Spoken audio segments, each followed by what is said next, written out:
촉을 좀 세워가지고 헌재 판단이 언제 나올지 좀 말씀 좀 해주세요. 지금 뭐 예. 헌재에서 아직까지 발표 없죠? 없습니다. 예. 바라건대 오늘 발표하고 수요일 날 정도에 네. 주중에 했으면 좋겠어요. 우리 이제 탄핵 문호 예. 법 내려온다. 서상범 법률위원장이 계세요. 서상범? 예, 서상범 예. 법률위원장님인데 이제 예. 이분이 그 탄핵소추 대리인단이세요. 아, 예. 그래서 이제 쭉 보고 계셨는데 네. 이 최근에 이제 이분을 탄핵 문호다 우리가 이렇게 이제 그래요? 말씀을 드리는데 왜냐하면 예. 우리가 내부적으로 회의를 하면서 구속 취소 관련해서 전부 다 될 리가 없다 그랬는데 이분이 판사가 요런 생각을 하고 결정을 하면 구속 취소가 될 수도 있다라고 이야기를 하시더라고. 근데 딱 그 논리대로 판사가 그렇게 하셨더라고요. 근데 아무도 예측을 못했다. 예. 네. 그래서 이분의 예측을 이제 지난주에 또 들어봤어요. 예. 서상범 조혁신당 법률위원장. 예. 네. 법 내려온다. 내려온다. 뭐라고 하시던가요? 너무 네. 궁금한데요. 수요일이나 목요일이지 않겠느냐라는 얘기를 하시더라고. 그리고 왜 늦어지느냐라고 예. 물어봤더니 요게 이제 결정이 나면 네. 내용적인 부분보다 절차적인 것을 가지고 또 문제 삼아서 이런저런 그 분열 양상이 더 극심해진다든지 이럴 수 있어서 절차상의 쟁점을 이번에 다 정리하려고 하시는 것 같다. 네, 절차상의 예, 내용을 예를 들면 이번 이제 기회에. 헌법재판소법에 따르면 그 형사소송법을 준용 필요하면 갖다 쓸 수가 있어요. 네. 근데 그거에 따라서 쭉 해왔는데 물론 헌재에서는 이미 평의를 통해서 그 형사소송법이 이제 중간에 한번 바뀌었단 말이에요. 그러니까 검찰 피신이라고 흔히 얘기하는 검찰에서 피신 조서를 했던 게 이전에는 그냥 사인을 하고 서명 날인을 하면 나 이대로 했어요라고 하면 법정에서 부인하기가 어려웠어요. 그에 비해서 경찰 피신은 네. 사인을 했어도 저 이거 내용에 동의 못합니다. 나 이렇게 얘기한 적 없어요. 이렇게만 얘기하면 그냥 그 증거 능력이 없어졌었거든요. 근데 검찰 피신도 경찰 피신이랑 똑같이 네. 법정에서 나 이대로 얘기 안 해 내용 부인하면 증거 능력이 없어져요. 그러면서 법정에서 그 발언을 했던 사람들을 전부 다 네. 검찰에서 진술했던 사람을 다 불러다가 법정에서 직접 신문을 해야 되는 건으로 바뀌었어요. 그렇네요. 예. 어떻게 그런데 보면, 예. 이거를 헌재에서 그대로 갖다가 쓸 거냐 말 거냐가 첫 번째 쟁점이었습니다. 근데 헌재에서는 8명 전원일치로 헌재에서는 그 사인했고 동영상 그 녹화 다 있고 이진우 수방사령관이라든지 뭐 이런 사람들 네. 진술 바꿨었잖아요. 그랬죠. 근데 검찰에서 사인했고 동영상 다 있기 때문에 이거 증거로 채택하겠다.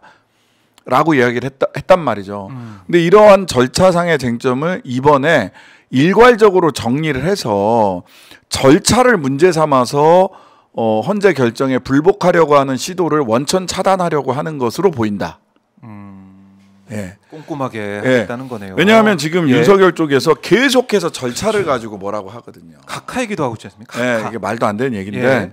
그런 얘기를 하면서 그러니까 절차상에서 이런저런 반론을 허용하지 않겠다라고 하는 의지가 굉장히 강하다. 본인이 쭉 이렇게 봤을 때 그래서 좀 늦어지는 측면이 있다. 절차상의 쟁점을 일괄해서 해소하려고 하는 예. 이런 부분이 있는 것 같다. 그런데 금요일 날 그 결정을 하면 토요일 날 또 사회적 혼란이 굉장히 극심해질 수 있다. 예. 토요일에 광화문에 뭐 저쪽에서 총력 동원을 하지 않겠습니까?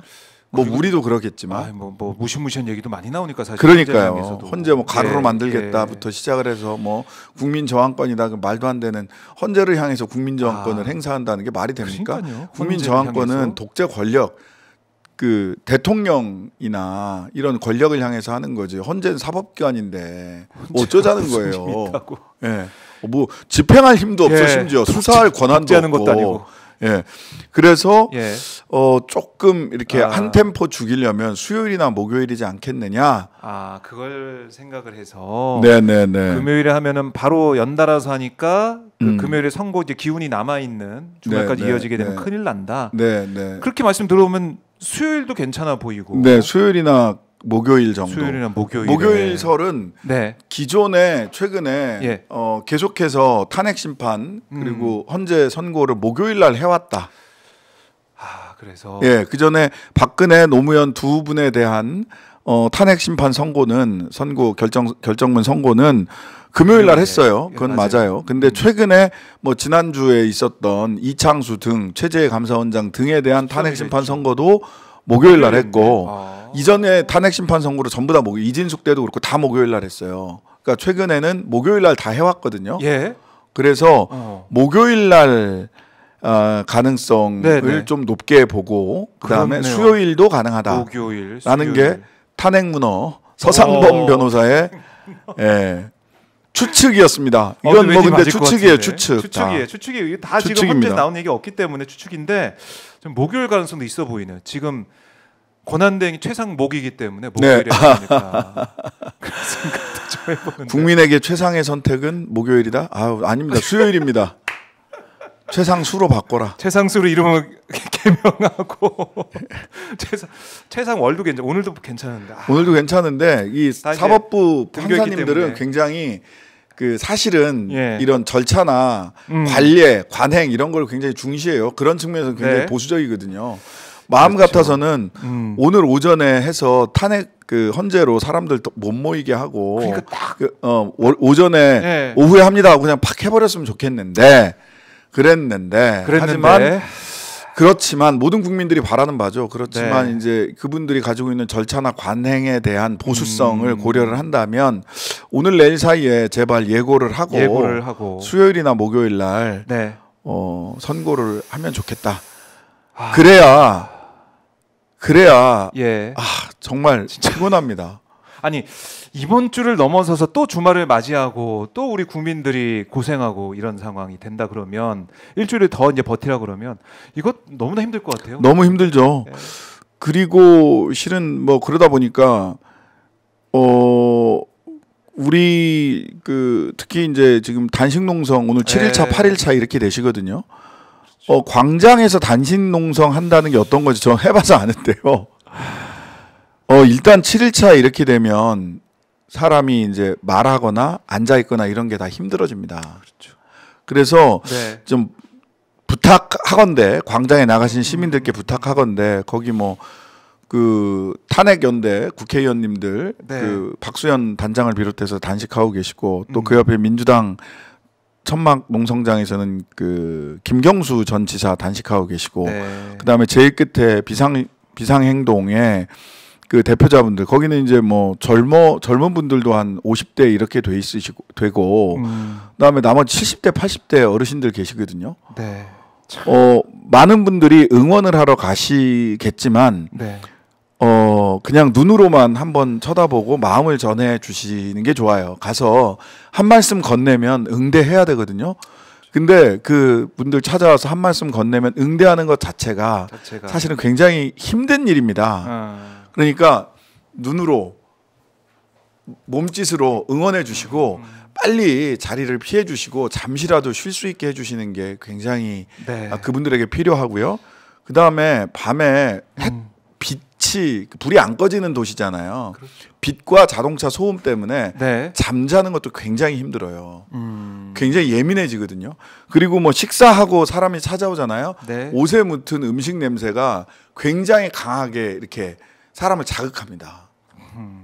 그때 되면 냄새, 소리 그렇네요. 이런 거에 다 민감해져요. 예민해져요. 그러니까 가능하면 응원의 마음은 짧고 강하게 그분들을 최대한 보호하는 가운데서 전달해 주시면 좋겠습니다. 네. 그래요. 그것도 우리가 꼼꼼하게 생각을 좀 해야 될 것 같고요. 자, 이제 수요일, 목요일 하여튼 이번 주에는 선거가 돼야 된다라고 하고 있는데 이런 가운데 이제 여야에서 나온 얘기는 뭐냐면은 우리 다 이제 승복하겠다는 얘기하자. 뭐 권성동 원내대표도 아니 승복한다고 이미 했고 승복할 거다. 오늘 아침에도 권성동 원내대표 그 사우나 하는 데서 만났는데 만나셨어요? 예. YTN으로 열심히 MBC에서 YTN으로 채널을 돌리고 계시더라고. 그래서 같이 있는 동안에는 YTN을 저도 봤는데요. 아니 정말 이런 그 기사 난 거 보고 채널 뭐 이렇게 돌리기 뭐 한다고 했잖아요. MBC 켜져 있다고 그러고. 예. 저는 그 별로 심상치 않게 생각을 했는데 지난번에도 진짜? YTN을 돌리시는 걸 제가 봤거든요. 지난주에도 오늘 아침에도 열심히 YTN으로 돌리시더라고. 여튼 근데 저는 이 부분에 대해서 전에 썰전에 나갔는데 조정은 의원도 빨리 약속하라고 막 다그치더라고. 그래서 정말 황당을 했던 게 당신들은 그런 말할 자격이 없다. 네. 아니 당신들도 뭐 재판 결과에 대해서 비판하고 하지 않느냐라고 해서 제가 그걸 구분을 해줬어요. 평석의 자유라는 게 있습니다. 네. 판례 평석이라는 것을 어떤 특정한 판결이 나오면 특히 중요 판결이 나오면 법학자들이나 변호사들은 판례 평석이라는 걸 합니다. 이 판례의 의미가 어떻고 이 판례는 어떤 한계가 있고 이 판례는 참 동의하기 어렵다. 네. 기존 판례와 다르고 기존 법리와 다르고 사실관계 인정이 잘했다 잘못됐다. 이런 판례 평석을 해요. 평석의 자유는 모두에게 있는 겁니다. 판결을 하면 그 판결에 대해서 법리를 따지고 사실관계를 제대로 확정을 했는지를 따지고 이것이 사회에 미칠 파장, 영향력 이런 걸 다 따지는 게 판례 평석이에요. 네. 평석의 자유는 대한민국 국민 누구에게나 있을 수 있습니다. 이재명 대표 1심 판결에서 어떤 판결은 잘했고 어떤 판결은 잘못했다. 네. 말이 안 된다. 지난 구속 취소 지기현 판사 이건 법 창설 내지는 법 왜곡이다. 그렇죠. 그러면서 천대엽. 천대엽. 예, 이런 분이나 뭐 몇몇 분들이 나와서서 이게 오동훈 공수처장이 법 왜곡이 아니라면 즉시 항고를 해야 된다라는 이야기를 했잖아요. 예. 그러니까 판례 평석의 자유는 누구에게나 인정되는 거예요. 표현의 자유의 영역이에요. 하지만 우리는 판사가 마음에 안 든 그 판결을 한 판사가 마음에 안 든다고 법원의 유리창을 깨고 들어가지 않고요. 예, 법적 절차에 따라서 이루어진 탄핵이 마음에 안 든다고 예산안 삭감이 마음에 안 든다고 총 들고 국회로 창문 깨고 쳐들어가지 않아요. 헬기 타고. 그렇죠. 지금도 또 서천호 의원 가루로 만들어 버리겠다 헌법재판소를. 이렇게 헌정 수호 내지는 헌법기관을 파괴하겠다라고 선동하지 않아요. 직접 총 들고 쳐들어가거나 유리창 깨고 들어가지 않는다고요. 그렇죠. 그러면 그 얘기를 할 사람들은 바로 당신들이지. 어디다 대고 승복을 하니만이 그런 소리를 하느냐고요. 그렇네요. 쓸데없이 당연한 얘기를 자기들이 어겨와 놓고는 우리한테 입장을 요구하고 입장을 요구하는 것에 대해서 화를 내면 승복 안 하겠다는 거냐라고 얘기를 해요. 적반하죠. 말도 안 되는 겁니다. 아니 이런 거예요. 자격이 있어야 되는 겁니다. 예전에 김수환 추기경이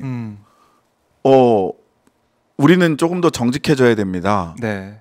라고 얘기를 했을 때 사람들이 그렇지 우리가 정직하게 살아야지 이렇게 생각을 해요. 근데 이건희 회장이 수없이 거짓말하고 수없이 노동자 탄압하고 했던 사람이 대한민국 국민들은 좀 정직해져야 돼요. 정직하지가 않아요. 라는 얘기를 실제로 했어요. 그런가요? 예, 했어요.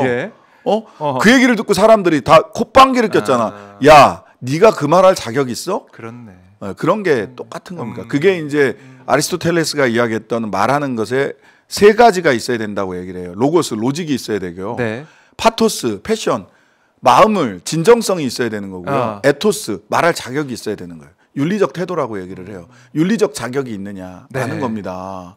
근데 지금 서부지법 폭동을 옹호하고 헌법재판소를 갈아버리겠다라고 얘기하는 그런 세력들 지금도 82명이 뭐 위헌이라고 하더라도 기각 내지는 각하해야 되겠다라는 이야기를 하고 여기에 대해서는 아이고 이거는 공식 입장이 아니에요. 108명 중에 82명이 그런 탄원서를 썼는데 공식 입장이 아니에요. 그거 그냥 순전히 그냥 역할 분담하고 있는 거거든. 그런 뻔한 수를 내고 있는 자들이 니들도 수용한다고 얘기해. 아이고 수용한다고 얘기 안 하는 거 보니까 니들은 수용 안 하려고 하는 거지. 비겁한 놈들 법을 왜 무시해.